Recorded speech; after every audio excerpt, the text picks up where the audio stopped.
entamons cette semaine dédiée à la famille et aux nombreuses difficultés auxquelles vous pouvez être confrontés. C'est avec Frédéric Reimann que nous débutons cette semaine famille et santé mentale. Bienvenue à tous dans Église Ensemble.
Cette année, le thème de la semaine du foyer chrétien est la famille et la santé mentale.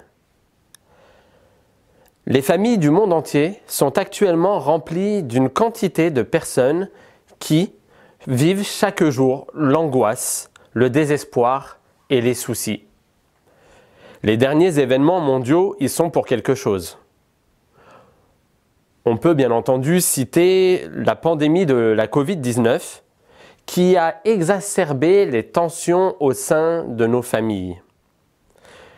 Effectivement, la pandémie a contribué à augmenter le stress dans de nombreuses familles au sujet de l'emploi, des finances, de l'inflation, de l'approvisionnement de denrées alimentaires et de produits de première nécessité.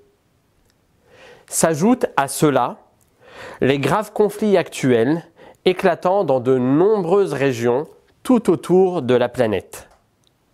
Les questions écologiques, celles liées à l'insécurité et celles liées aux vagues migratoires. Tout cela contribue à mettre à mal le bien-être émotionnel de nos familles ainsi que celle des individus. Au beau milieu de tout cela, le culte de famille agit comme un formidable rempart contre les problèmes de santé mentale. Il génère de véritables ressources pour la famille. Et pourtant, lorsque l'on discute avec des personnes, beaucoup associent le culte de famille avec ennui, longueur, lassitude, contrainte. Il semblerait d'une part que le culte de famille soit tiré d'une autre époque et d'autre part qu'il se fait de plus en plus rare au sein de nos familles. Alors je pose la question, le culte de famille est-il toujours d'actualité? Représente-t-il toujours un intérêt pour nos familles? Si oui, comment le vivre aujourd'hui? Le culte de famille a pour but de se présenter ensemble, en famille, parents, avec enfants, devant Dieu, pour être enseigné par lui, pour le louer, le remercier, pour lui parler de ce qui nous semble lourd et nous pèse sur le cœur, pour recevoir également de lui la force pour traverser les moments difficiles et pour obtenir la direction pour avancer dans la vie. Tout cela a pour effet de vivre la foi avec nos enfants et de leur partager les enseignements divins. Si l'expression culte de famille ne se trouve pas dans la Bible, le concept y est pourtant bien présent et il traverse les générations. D'abord, au temps des patriarches où nous lisons dans Genèse 18, versets 17 à 19. L'Éternel dit : « Cacherai-je à Abraham ce que je vais faire ? Abraham deviendra certainement une nation grande et puissante, et en lui seront bénies toutes les nations de la terre, car je l'ai choisi afin qu'il ordonne à ses fils et à sa maison, après lui, de garder la voie de l'Éternel. » Un peu plus tard, au temps de la formation du jeune peuple d'Israël, Deutéronome chapitre 6 et versets 4 à 7 nous apprend que les parents ont, en tout temps, pour mandat d'instruire leurs enfants selon les enseignements du Seigneur. Enfin, nous retrouvons des siècles plus tard, à l'aube de l'ère chrétienne, Paul qui écrit à l'église d'Éphèse au chapitre 6 et au verset 4. « Vous, pères, n'exaspérez pas vos enfants, mais élevez-les en les éduquant et en les conseillant d'une manière conforme à la volonté du Seigneur. » La notion de transmission aux enfants est donc bien présente, si ce n'est omniprésente dans la Bible. Et elle est encore d'actualité aujourd'hui. D'ailleurs, vivre un culte en famille représente aujourd'hui de nombreux intérêts. En effet, le culte en famille permet à nos enfants de mieux gérer les questions auxquelles ils pourraient faire face. Le culte familial vient s'ajoutant au culte hebdomadaire pour fortifier notre foi ainsi que celle de nos enfants. Il permet le partage régulier de la parole en famille. Le culte familial permet également de favoriser l'unité familiale. Nous pouvons illustrer ce principe en comparant la famille à une roue dont les rayons convergent vers le centre que l'on appelle le moyeu. Le moyeu central représente Jésus et les membres de la famille sont représentés par les rayons. On observe que plus les rayons s'approchent du moyeu central et plus les rayons sont proches les uns des autres. De même, plus les membres de la famille s'approchent de Jésus, le grand centre, plus ils sont unis les uns aux autres.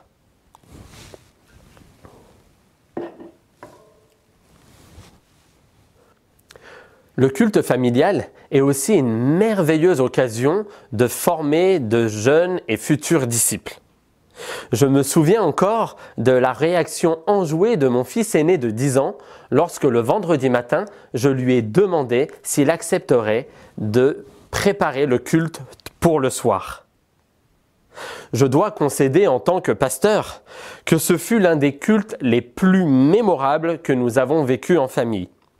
Lecture de la Bible, enseignement, quiz biblique, mime, partage du pain sans levain, boire du jus de raisin, chant et prière. Et pour couronner le tout, nous avons conclu ce temps fort avec un moment de gratitude et de bénédiction où chacun a eu, à tour de rôle, l'occasion de dire des mots positifs qui visaient à construire l'autre. Enfin, les cultes familiaux favorisent une communauté d'église plus forte, car c'est le résultat naturel de familles soudées et fortement ancrées en Dieu. Beaucoup d'avantages donc à vivre un temps de culte en famille. Alors, posons-nous la question, pourquoi observe-t-on que cette pratique est de moins en moins vécue dans nos foyers ? Ce matin, j'aimerais avancer 2 raisons parmi tant d'autres qui expliquent cela. D'une part, les parents sont occupés. Dans de nombreux foyers, on peut difficilement se contenter d'un seul salaire aujourd'hui. Partager un repas en famille tend à se raréfier. Les soupers réchauffés au micro-ondes, les fast-foods deviennent de plus en plus une nécessité pour des parents dépassés et épuisés. Oui, aujourd'hui, en tant que parents, nous avons parfois l'impression que nous avons été chargés dans le tambour d'une machine à laver et que quelqu'un a appuyé sur le bouton essorage à notre place. Comme le linge qui est entraîné par une force extérieure qui l'amène à tourner, nous, en tant que parents, sommes pris par le rythme effréné d'une société occidentale qui va à 1000 à l'heure. Réveil à 6h30, 7h pour préparer nos enfants, pour aller soit chez la nounou, soit à la crèche, soit à l'école, puis aller au travail, chercher les enfants à l'école ou en périsco, accompagner les enfants aux activités musicales ou sportives, rentrer, faire les devoirs, la douche, préparer le dîner, manger et enfin coucher les enfants. Avec un peu de chance et beaucoup d'organisation, il est moins de 21h, voire 22h. Ça n'est qu'ensuite que les parents peuvent s'octroyer du temps pour eux, pour les démarches administratives ou pour leur engagement ecclésial. Finalement, les nuits sont écourtées et la fatigue s'accumule. L'adage « métro, boulot, dodo » n'a jamais autant fait sens qu'aujourd'hui. D'ailleurs, quand je regarde autour de moi, que ce soit dans la sphère de l'Église ou en dehors, je remarque que les familles, et plus particulièrement les parents, sont épuisés, ne se sentant parfois plus la force d'accomplir les simples choses de la vie. Dans un tel cadre, l'idée même d'un culte en famille semble tout droit sortie de l'époque de la petite maison dans la prairie, où les membres de la famille discutaient tranquillement, paisiblement autour du feu. Le deuxième point qui pourrait expliquer l'absence de culte familial dans un nombre grandissant de foyers nous ramène à l'enfance et plus particulièrement à la notion de transmission. Premièrement, il se trouve que bon nombre de chrétiens ont connu l'Évangile à l'âge adulte. Ils n'ont donc pas eu de modèle parental les sensibilisant à Dieu, à sa parole, ainsi qu'à une démarche de communication avec lui au travers de la prière, de la méditation ou de chants de louange. Dans un second temps, et ils sont nombreux dans nos églises, des parents se souviennent qu'enfants, les cultes familiaux semblaient longs, unidirectionnels, répétitifs, marqués par un temps grave et coercitif. Jeunes, ils ont donc été marqués négativement par ces temps de cultes familiaux. Pour eux, le simple fait d'évoquer le culte familial contribuerait à leur faire dresser les poils de la tête. Alors comment vivre? Comment vivre le temps du culte? Véritable rempart, comme nous l'avons vu, contre les problèmes de santé mentale, lorsque l'on manque de temps, que l'on n'a jamais eu de modèle, ou que l'on a été refroidi par les expériences passées. Notre société évolue, et nos enfants avec.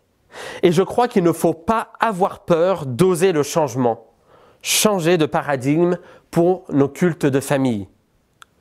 Si pour certains, cela s'avérera être une option, pour d'autres, cela s'avérera être une nécessité. Je vous propose de voir cela en 3 points. Premièrement, la créativité.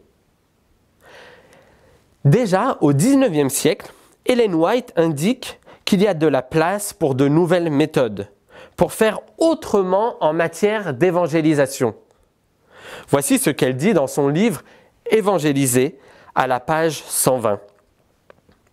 Quelle qu'ait été jusqu'à présent votre manière de faire, il n'est pas nécessaire d'agir toujours de la même façon.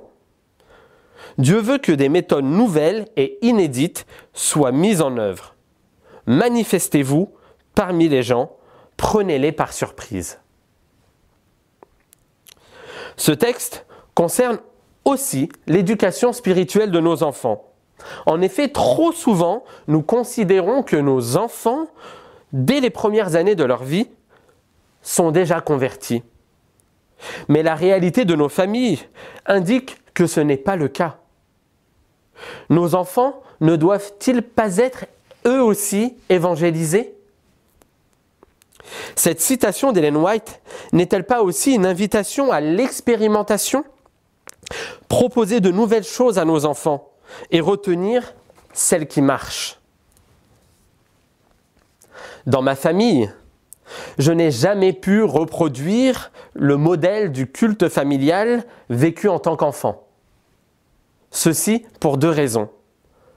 Premièrement, parce que l'époque a changé.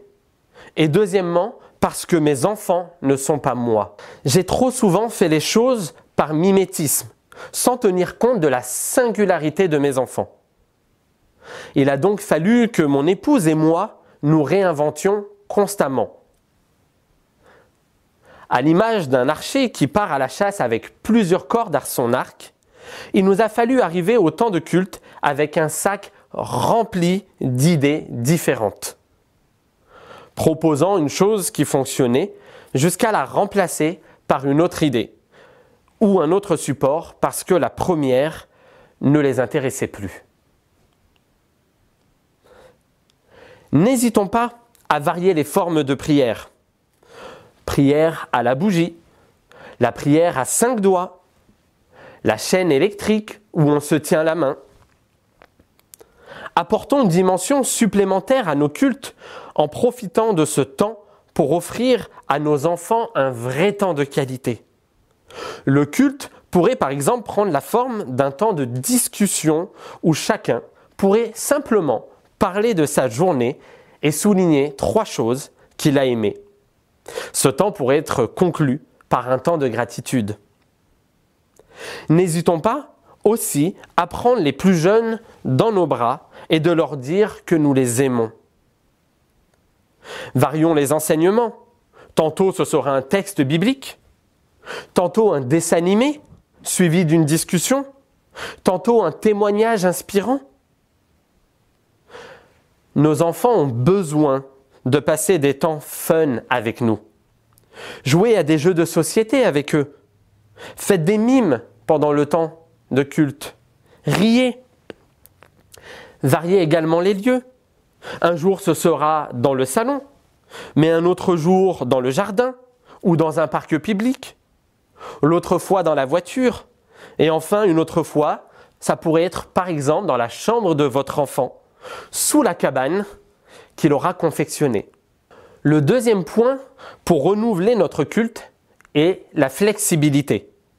Il incombe aux parents de faire preuve de flexibilité lorsqu'ils sentent que leur enfant décroche. Comment alors maintenir concentrer notre enfant lors d'un culte familial. Pour donner vie à votre temps de culte et éviter la monotonie, il paraît judicieux de favoriser plusieurs activités courtes plutôt qu'une seule et longue activité, comme le conseille Ellen White dans Child Guidance, page 521. Nous lisons « Que les saisons de culte familial soient courtes et animées ». Lorsque vous sentez que votre enfant perd en intérêt, il est possible de lui proposer autre chose, voire d'écourter le temps de culte. Là encore, mieux vaut un temps court mais profitable qu'un temps long et ennuyeux. Le troisième point est celui de la spontanéité. Pour les parents qui n'arrivent pas à mettre en place un culte familial à la maison, il y a la possibilité de s'inspirer du livre du Deutéronome pour faire un premier petit pas pour atteindre cet objectif. En effet, Deutéronome chapitre 6, versets 6 et 7 dit la chose suivante. « Ces commandements que je te donne aujourd'hui restent gravés dans ton cœur. Tu les inculqueras à tes enfants et tu en parleras chez toi, dans ta maison, et quand tu marcheras sur la route, quand tu te coucheras et quand tu te lèveras. » Le prochain petit pas consiste donc à profiter des temps de trajet lorsque vous vous déplacez en voiture ou à pied pour emmener vos enfants à l'école, à l'église ou lorsque vous visitez une personne. D'ailleurs, pour abonder dans ce sens, Paul dira dans 2 Timothée, chapitre 4 et verset 2, « Prêche la parole, insiste en toute occasion, qu'elle soit favorable ou non. Réfute, reprend et courage. Fais tout cela avec une pleine patience et un entier souci d'instruire. » Il est arrivé à plusieurs reprises que ma famille vive des moments forts de louange, d'échange, cœur à cœur, d'intercession alors que nous étions en voiture. Pas plus tard que cette semaine, mon fils cadet m'a dit la chose suivante. « Papa, tu sais ce que je fais quand je vois un pompier sur la route ? Je prie. » 2 jours après, alors que nous rentrions à la maison, nous avons croisé un accident de moto. C'est alors que je me suis souvenu de la parole de mon fils quelques jours avant. Et alors, nous avons entamé à ce moment précis un temps d'intercession dans la voiture. Croyez-moi, si le culte familial vécu à des moments précis est bénéfique, une journée ponctuée de pensées, de courtes prières, de témoignages et d'échanges cœur à cœur est autant, si ce n'est plus bénéfique. Saisissez toutes les occasions de la vie pour partager votre foi avec vos enfants. Après tout, le culte familial n'a-t-il pas pour but de vivre la foi en famille ? Vous vivez une difficulté avec vos voisins. Parlez-en à vos enfants. Priez avec eux. Transmettez votre foi dans des actions concrètes. Vous avez laissé votre colère vous submerger. Expérimentez le pardon de Dieu et le pardon auprès de vos enfants. Vous êtes inquiet au sujet de votre travail. Montrez à vos enfants comment vous recherchez la paix en Dieu. Un ami est à l'hôpital. Emmenez vos enfants avec vous et demandez-leur s'ils ont des idées pour lui faire plaisir. Je me souviens encore des fruits que cela a produits chez mon fils le jour où je lui ai proposé de m'accompagner à l'hôpital pour visiter un enfant de 5 ans. Mon fils, qui en avait 8, lui a préparé des jouets. Quant à moi, j'avais préparé une petite histoire contenue dans une Bible pour enfants avec des images. À la fin de la visite, j'ai demandé discrètement à mon fils la chose suivante. « Veux-tu prier pour tel enfant ?» Sûrement intimidé par la situation, il m'a répondu très doucement et très discrètement « Non », avant de se raviser pour dire oui. Il a prié comme un enfant prierait, avec des mots simples, mais avec foi. Quelle ne fut pas ma surprise lorsqu'en rentrant, j'entendis mon jeune fils dire à mon épouse qu'il était trop content, car il venait de vivre une vraie expérience avec le Seigneur. Il y a donc de l'espoir pour les parents qui travaillent énormément, pour les parents qui élèvent seuls leurs enfants, pour ceux qui n'ont pas eu de modèle de culte de famille. Vous avez donc l'occasion de saisir n'importe quel moment de la journée pour enseigner vos enfants. Dit autrement, si vous n'arrivez pas pour le moment à consacrer un temps fixe pour le culte familial, vous pouvez vivre avec vos enfants de multiples petits temps rafraîchissants avec le Seigneur. Plus qu'un temps spécifique, le culte de famille est un état d'esprit, un mode de vie. Enfin, pour terminer, j'aimerais partager avec vous une pensée qui m'inspire beaucoup. Dieu ne se trompe jamais et il ne s'est pas trompé en vous confiant vos enfants. Vous pourrez donc trouver en lui les ressources pour accompagner vos enfants. Paul dira que Dieu peut faire par la puissance qui agit en nous infiniment au-delà de ce que nous pouvons imaginer ou demander. Alors, n'hésitez pas à faire appel à lui, n'hésitez pas à faire appel à Dieu, à lire, à vous former, à laisser libre recours à votre imagination, à impliquer vos enfants pour vous approcher en famille devant le trône de grâce, afin d'obtenir miséricorde et de trouver secours pour chacun de vos besoins.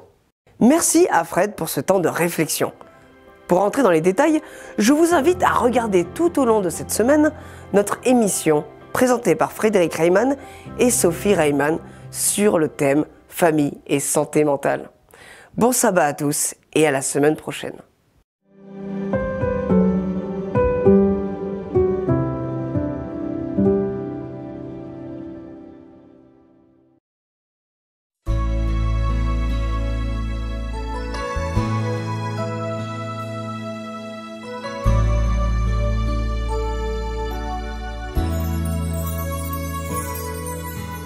C'est auprès de Dieu que je veux me tenir. Il est mon Seigneur, mon roi. C'est auprès de Dieu que je peux ressentir tout l'amour qu'il a pour moi. C'est auprès de Dieu je voudrais grandir, entendre le son de sa voix. Je viens devant le trône, par ta grâce je me tiens, en ta présence je lève les yeux vers le lieu saint. Pour contempler ta face, je veux rester près de toi.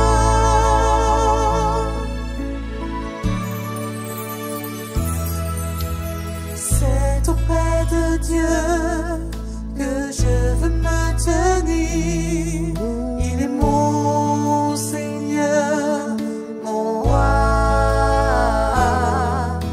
C'est auprès de Dieu je peux ressentir tout l'amour qu'il a pour moi.